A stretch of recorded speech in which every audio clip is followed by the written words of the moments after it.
The morning sun filtered softly through the tall redwoods that framed the Reynolds home, casting long golden shadows over the stone path that led to their ivy-covered cottage.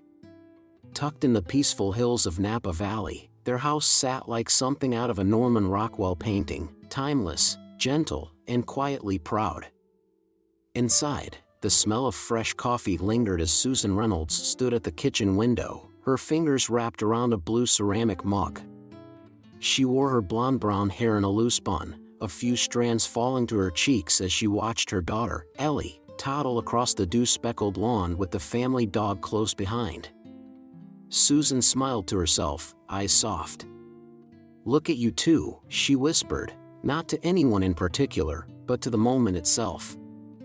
Ellie, just 18 months old, had the kind of face strangers stop to admire: rosy cheeks, big eyes, and a mop of curling brown hair that caught the sun like spun copper. She wasn't speaking yet, not in full words, but her giggle said more than language ever could. And following close beside her, never more than a few steps away, was Buddy, a golden retriever with fur the color of fresh wheat and a heart 10 times the size of his frame. He wasn't young anymore.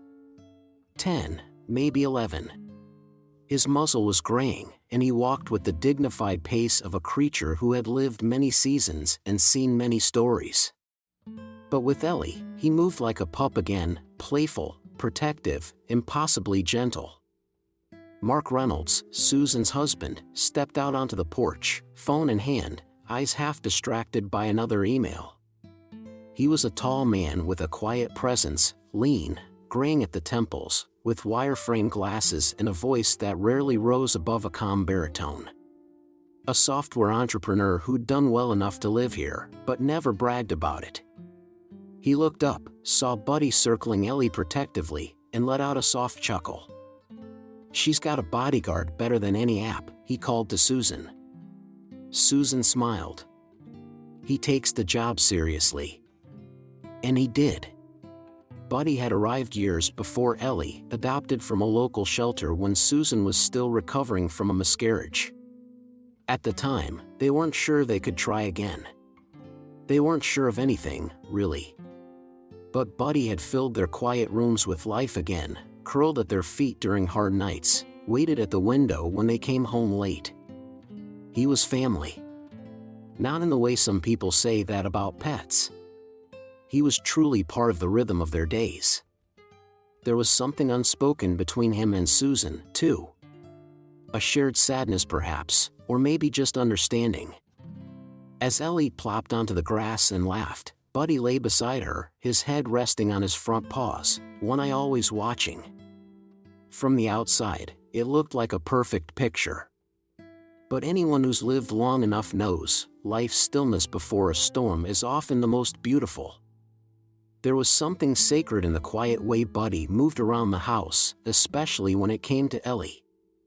In the mornings, before the sun fully rose, Susan would often find Buddy already lying outside Ellie's room, head resting between his paws, eyes barely open. If the baby stirred, Buddy would be the first to notice. He didn't bark, didn't make a fuss. He'd simply pad over to the crib and sit, tail thumping lightly against the hardwood, as if to say, "She's awake." By the time Susan arrived, groggy and hair tousled, Buddy would already have his nose tucked against Ellie's foot, keeping watch. She joked often, though not without a bit of truth, that Buddy was a better nanny than she'd ever been. "Maybe I should start paying him hourly," she laughed one evening as Buddy gently nudged a stuffed giraffe toward Ellie, who squealed in delight. Mark, stretched out on the living room rug beside them, grinned. "Don't give him ideas.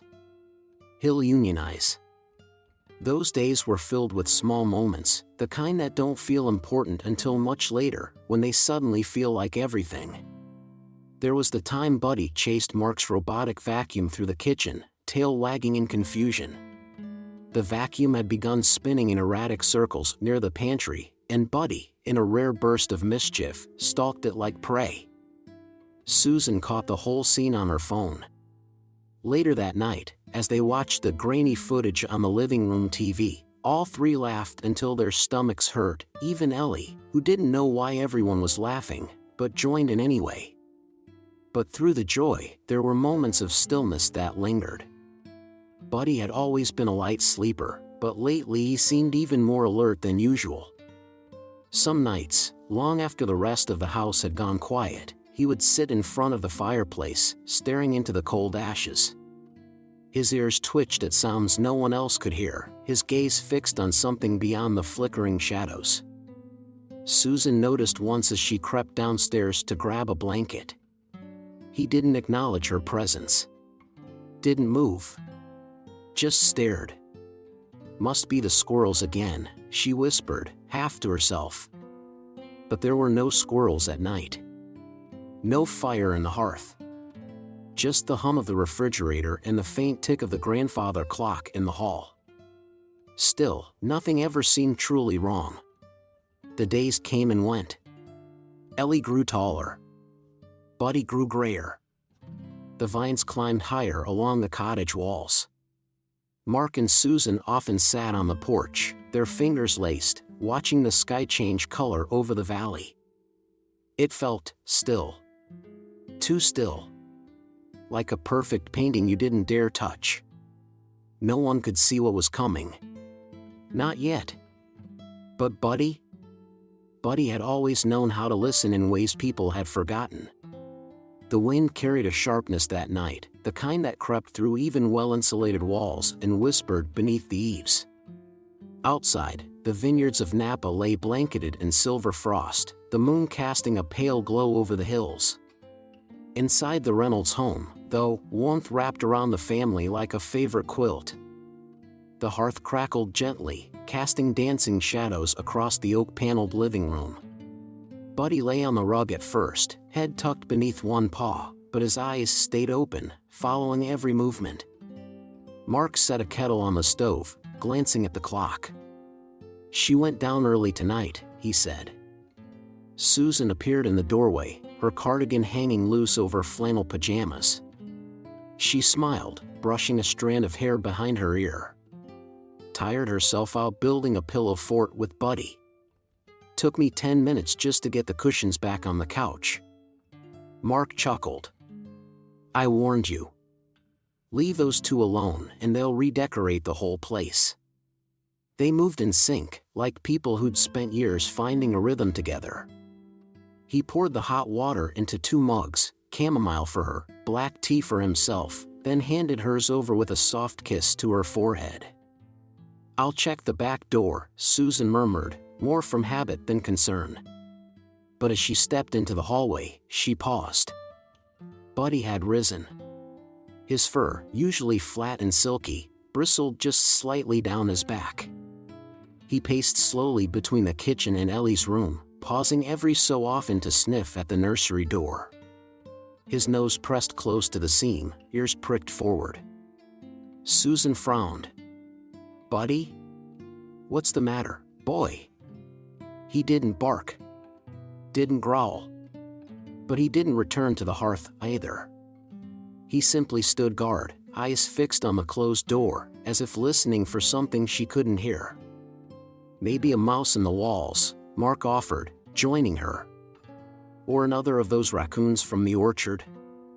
"Maybe," Susan said, though her voice lacked conviction. They both stood there for a moment, watching Buddy. Then Mark reached down and scratched behind his ears. "It's okay, pal. You're always on alert, huh?" At that, Buddy gave a low, almost reluctant wag of his tail. Susan shook her head and smiled. "We should have named him Sentinel." By the time the tea had cooled to a comfortable sip, Buddy had finally returned to the living room, though he didn't curl up. He lay with his body facing the hallway, eyes flickering toward the nursery. Mark dimmed the lights. The fire had died down to soft embers. Outside, the wind howled faintly against the windows. But inside, all was still. Susan pulled the quilt tighter around her legs and leaned into Mark's shoulder. "Feels like the kind of night," she whispered, "where nothing bad could ever happen." Mark nodded slowly. "Yeah. It's too quiet to be anything else. In the distance, somewhere just beyond what they could feel or see, the first wire sparked. But the house only slept. It started the way disasters often do, quietly, invisibly. Down in the basement, where old fuse boxes shared space with cardboard boxes and forgotten holiday decorations, a frayed wire sparked against the dry insulation. A small hiss. A flicker. Nothing more than a whisper in the dark. But that whisper became a murmur. The murmur, a crackle. And then, the fire found breath. While the Reynolds family slept upstairs, the flames grew legs. Smoke began to slither its way up through the heating vents, curling like gray fingers into the nursery, into the hall, into the heart of the home. The fire alarms screamed first. Susan shot upright in bed, heart pounding before her mind could catch up. "What, Mark?" He was already moving, throwing off the quilt, feet hitting the floorboards with a jolt. A faint orange glow flickered beneath the bedroom door. Susan stumbled into the hallway. "Ellie!" Then the smoke hit. Thick and acrid, it filled her nose, her throat. She doubled over, coughing hard, eyes already tearing. Mark wrapped his arm around her waist. "Stay low," he barked. "Get outside." "But, Ellie." "I'm going for her. Now." Susan hesitated, torn between instinct and fear, but the smoke was coming faster now. She dropped to her knees, crawled toward the back door, chest burning. Mark turned toward the nursery, the door barely visible now through the haze. He staggered forward, hand against the wall, using memory to find his way. Buddy shot past him, a golden blur low to the ground, nose to the floor. "Buddy, Ellie!" Mark shouted. A deafening crack echoed through the house. The ceiling groaned. Then came the crash. A support beam, charred and blackened, fell across the nursery doorway. Mark reached it too late. He grabbed the edge, tried to lift it, but it was too hot, too heavy. The fire roared behind it, licking up the walls. "Ellie!" he screamed, his voice ragged. From inside the nursery came a faint, terrified cry. And another sound, Buddy barking. Mark stepped back, heart pounding. He couldn't get through. Outside, Susan stumbled onto the lawn, coughing violently. The cold night air met her like a slap, but it was a relief. Neighbors were emerging in robes, phones in hand, faces pale. Sirens in the distance. Getting closer. Mark burst out seconds later, his face streaked with soot. "She's trapped," he gasped. I can't get to her." Susan's scream cut through the chaos. The fire trucks arrived in a roar, red lights flashing against the vineyard's frost-kissed vines. Firefighters leapt into action, hoses uncoiled, axes raised. Mark tried to follow them in. They stopped him. "Sir, no! It's not safe." "That's my daughter," he shouted, struggling against their grip. Susan fell to her knees in the grass, eyes locked on the burning nursery window. From somewhere deep inside the blaze, a single bark echoed out, sharp, strong, defiant. Buddy was still in there. With Ellie. The fire roared like a living thing, its breath thick with heat and hunger. Orange tongues lashed out from the windows, licking at the eaves, painting the sky in a frantic glow. Susan's cries rang out across the lawn, and Mark's voice broke with desperation as he tried to shove past the firefighters holding him back. And then, through the smoke and noise, something shifted. A blur of motion, a golden streak breaking from the cluster of people, racing straight for the flames. "Buddy!" someone shouted. But he was already gone. With his ears pinned back and body low to the ground, Buddy surged toward the house, the heat blistering the air around him. His fur shimmered against the firelight, and for a brief moment, He looked less like a dog and more like something out of legend, a creature born of smoke and loyalty. He didn't hesitate at the threshold. He leapt through. Inside, the world was chaos. The walls groaned with strain. The air burned with every breath. Furniture smoldered, wood snapped. The hallway was barely visible, a maze of falling ash and glowing embers. But Buddy moved forward, driven by something deeper than instinct. He knew this house. He knew its corners, its patterns, the sounds it made on quiet nights. And he knew where Ellie would be. He bounded past the toppled bookshelf, ducked beneath a beam still dripping with flame. Sparks caught in his fur. His paw pads scorched against the floor. Still, he pressed on. A soft cry rose above the noise, a tiny, frightened voice from the back corner of the nursery. Buddy barked, sharp and clear. He turned the final corner and saw her, Ellie, curled beneath a blanket fort made of pillows and plush animals, the same one she'd built that afternoon. Her eyes were wide with fear, cheeks streaked with soot, clutching her stuffed rabbit to her chest. The fire had not yet touched this far wall, but smoke was thick, and the ceiling above them cracked with strain. Buddy crawled toward her, low and steady, barking again, gentler this time. Ellie blinked, her little body shaking. When she saw him, something shifted in her. She let out a sob and reached for him, crawling from under her fortress, dragging the rabbit by its floppy ear. Buddy nudged her gently, circling behind her as if to shield her from the fire. She threw her arms around his neck, burying her face in his fur. Then, carefully, slowly, he turned. With Ellie clinging to him, he began the journey back. The hallway groaned under the weight of collapsing beams. Smoke poured from the nursery. The fire chased at their heels. But Buddy stayed low, weaving through rubble with the precision of a soldier. He paused only once, when a piece of the ceiling cracked and fell inches from them. He shielded her with his body, then moved again. Outside, on the lawn, a firefighter pointed. There! The front door buckled inward, and from the swirling dark, Buddy emerged. His fur blackened. His steps labored. But Ellie was safe. Still clinging to him. The world seemed to hold its breath. From the thick shroud of smoke, Buddy appeared, singed, staggering, but still standing. His once golden coat now charred and streaked with ash, his paws dragging slightly across the scorched threshold. But he was there. And on his back, draped across his shoulders like a baby deer clinging to its mother, was Ellie. The crowd outside gasped in unison, some crying out, others simply pressing hands to mouths, unable to believe what they were seeing. One of the firefighters dropped his hose and ran.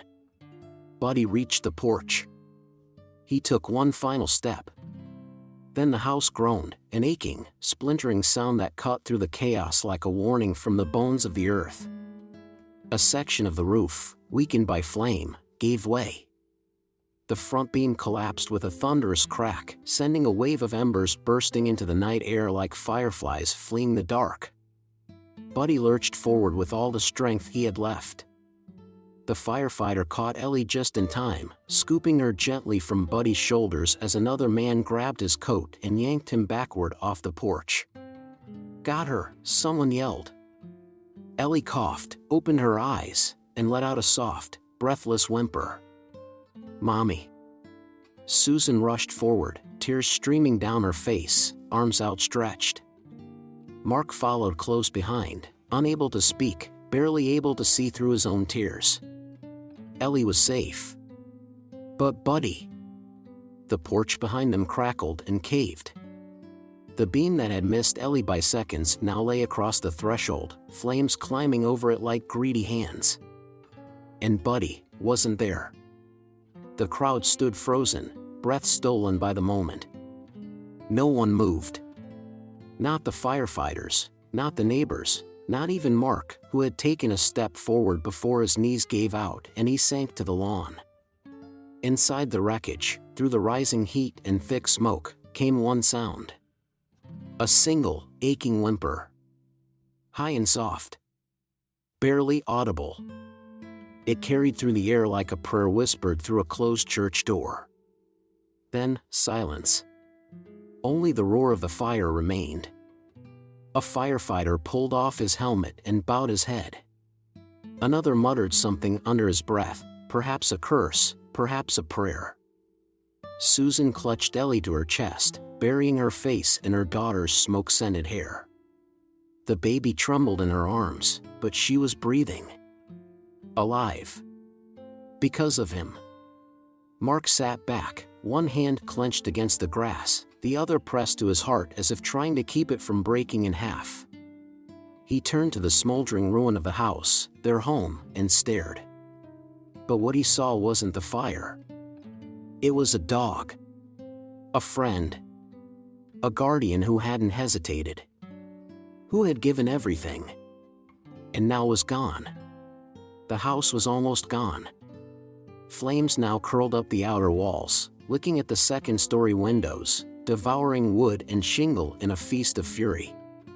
Smoke poured into the night sky in thick, twisting plumes that turned the stars to smudges. Firefighters moved like shadows in the chaos, hoses hissing, axes swinging, voices barked through masks. But it was a losing battle. The fire had found too much to feed on. Still, they pressed forward. Not because they expected to save the house, but because of what might still be inside. A bark. Faint. Fractured. One man heard it. "Hold up, did you hear that?" Another firefighter paused, his face blackened with soot, eyes wide behind his visor. "I thought I did." "Was that?" "A dog," the first man said. "He's still in there." The captain stepped in. "You've got 30 seconds. No more." The firefighter nodded once, clipped his oxygen mask tighter, and dove into the smoke. The front of the house was impassable now, so he circled to the side, pushing past charred beams and blazing furniture. Heat beat at his body through the protective gear, sweat pouring down his spine. Every breath was a struggle, every step uncertain. But he kept going. The barking came again, softer this time, more of a rasp than a cry. Still, it was enough. He followed it down the hallway, ducking beneath a caved-in doorframe and into what remained of the nursery. There, under a curtain of smoke and scattered embers, he saw him. Buddy. Collapsed beneath the windowsill, curled into himself like he was still shielding something. His fur was scorched and matted with soot, paws blistered and blackened, chest rising only slightly with each ragged breath.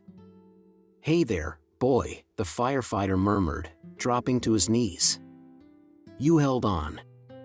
He reached out gently, brushing away ash from Buddy's muzzle. The dog stirred faintly, one eye fluttering open before closing again. The firefighter slid his arms beneath Buddy's limp frame. He was heavier than expected, or maybe the fire had just made everything feel heavier. He rose slowly, gripping tight. The hallway groaned above him. A beam split from the ceiling and crashed to the floor just behind him, sending sparks flying. No time.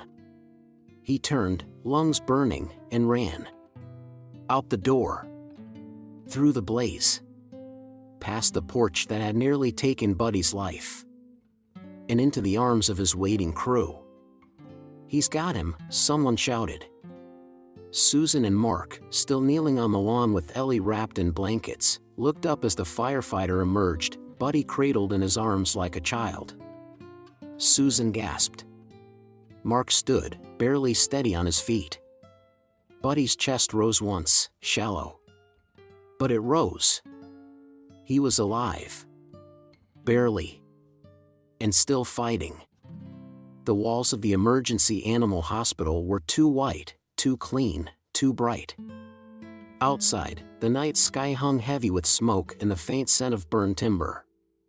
But inside, everything was still, except for the gentle hum of machines and the rhythmic beeping that reminded them Buddy was still holding on. Barely. He lay motionless on a metal table covered in warm blankets. His fur, once golden and full, was singed and matted. Bandages wrapped his legs, his paws.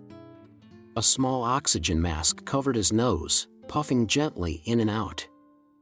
The vet, a gray-haired man with decades of hard-earned calm, removed his gloves with a sigh and approached Mark and Susan. "We've stabilized him," he said quietly. "But his lungs are damaged, his paws are badly burned, and he's exhausted. Honestly, it's a miracle he's still breathing." Susan nodded, tears clinging to her lashes. She hadn't stopped crying since they'd arrived. Mark sat beside her, holding Ellie close. The baby had finally fallen asleep in his lap, one tiny hand still gripping the hem of her smoke-stained blanket. "She'll want to see him when she wakes," Susan whispered. "I know." They moved to Buddy's side. Susan reached out slowly and wrapped her fingers around his paw, gently, as if touching something too sacred to disturb. "Good boy," she murmured. "You're still with us." Mark said nothing. He just watched the rise and fall of Buddy's chest and tried not to count the seconds between each breath. And then the memories came. Not loud or dramatic. Just quiet images flickering across the mind like home movies left playing in the background. Buddy as a pup, chasing butterflies in the vineyard, stumbling over his own paws. Buddy curled up at Susan's feet during her bed rest, never once leaving her side. Buddy learning to sit, to shake, to play dead, falling over awkwardly and looking up with those eager eyes, waiting for praise. Mark remembered late nights when Ellie was colicky, how Buddy would bark softly outside her door, as if asking to be let in so he could help. And he had helped. Always. Now he lay there, unmoving. Silent. The vet returned, a clipboard in hand, his voice low. "We'll monitor him through the night. But if there's no response soon..." He didn't finish the sentence. Susan didn't need him to. She pressed her lips to Buddy's forehead. "You don't have to fight anymore, sweetheart. You already saved her." A long silence followed. Then, a twitch.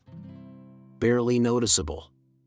The faintest flicker of a tail under the blankets. Susan froze. Mark leaned forward, eyes wide. Ellie stirred, blinking sleepily. And then it came again. This time, unmistakable. Buddy's tail gave a single, slow wag. A breath caught in Susan's throat. Mark reached for her hand. The vet looked up from the monitor, eyebrows lifting. "Well," he said softly, almost smiling. "Would you look at that?" Buddy wasn't done. Not just yet. Time passed. The house was gone, but the family remained. Weeks slipped by like slow-moving clouds. Days of antiseptic smells and careful steps, of whispered encouragement and cautious hope. Buddy came home wrapped in bandages, his paws padded in gauze and his breathing still shallow. He no longer bounded through doorways or chased squirrels across the lawn. He moved slowly now, deliberately, each step measured like someone learning to walk again. But he was home. And that, Susan often whispered, was enough. They were staying in a rental house just down the road from where their cottage had stood, small, plain, a little drafty. But Ellie didn't seem to mind. To her, home wasn't a roof or a room. It was warmth. It was laughter. It was Buddy. One morning, while Mark was sipping coffee at the kitchen table and Susan folded laundry in the corner, Ellie toddled across the rug in her footed pajamas, dragging her favorite blanket behind her. She clutched a pacifier in one hand, sticky with juice from breakfast. Buddy lay on his side near the fireplace, still unlit in these early spring mornings, his eyes half closed, tail occasionally thumping at the sound of her tiny feet. Ellie approached him carefully, her movements clumsy but full of purpose. She stopped beside him and, with the gentleness only a child could muster, placed her pacifier beside his nose. "A peace offering." Buddy blinked, then turned his head slowly. And then, he licked her cheek. It was the first time he'd done it since the fire.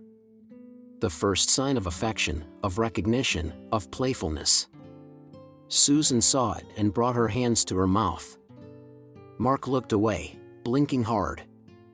Healing had begun. Word had spread through the community like a match to dry grass. Stories had a way of growing in small towns, but this one needed no embellishment. The dog had saved the baby. Risked his life. Gone into the flames. They called him a hero. The local church organized a fundraiser to help the Reynolds family rebuild. Neighbors donated what they could: furniture, meals, time. A mason offered to lay the foundation himself, no charge. A woman who owned a small flower shop left a new bouquet at their door each Sunday. And then came the reporters. The local news ran a segment called Buddy the Brave. A TV crew arrived one morning with lights and cameras and clip-on microphones.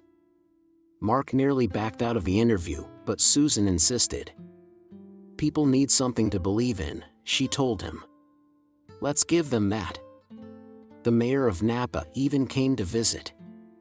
He knelt down beside Buddy, now resting on a soft quilt in the living room, and pinned a small medal to a ribbon draped around his neck.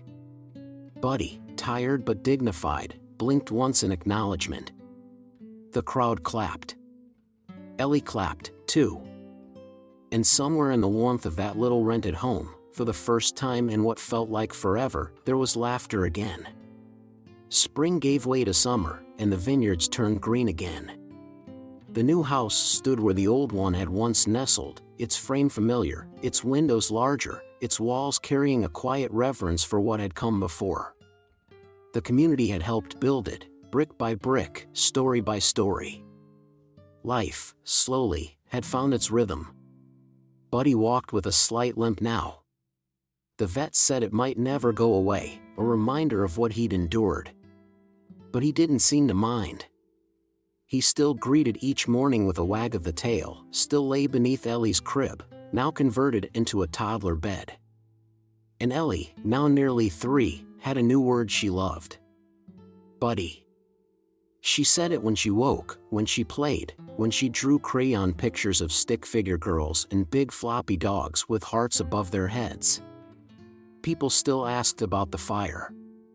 Neighbors, friends, even strangers.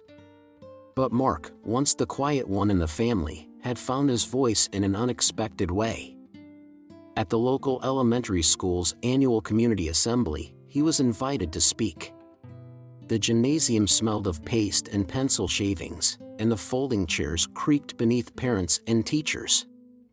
Mark stood before a sea of young faces, holding nothing but a single photo, Ellie and Buddy, sitting in the grass, cheek to cheek. He cleared his throat. "I've worked in technology my whole life," he began. "I've built systems that try to predict human behavior, map out responses. But nothing has ever amazed me as much as what I witnessed in my own home. Sometimes," he paused, looking at the photo, "our truest friends don't speak our language. Sometimes, they don't wear uniforms or medals. Sometimes, they have 4 legs and fur." The room was quiet. And then came applause, not loud or raucous, but the kind that lingers, heavy with meaning. Susan found her own way of sharing the story. Late at night, long after Ellie had gone to sleep and Buddy had curled at the foot of her bed, Susan sat at the kitchen table and wrote. The words came easily. She called it Buddy and the Baby. It was a children's book, told in simple language, with watercolor illustrations and gentle rhythm. But it carried more than a bedtime tale. It carried truth. It carried gratitude. It carried a reminder that not all heroes wear capes. The final scene of their real story came on a golden evening, a few years later. Ellie, now 5, ran barefoot down the vineyard trail, her hair a tangle of sunlit curls. Behind her, slower but determined, padded Buddy, his gray muzzle lifted to the breeze, his tail wagging in time with her laughter. They disappeared together over the hill, two silhouettes framed by vines and sky.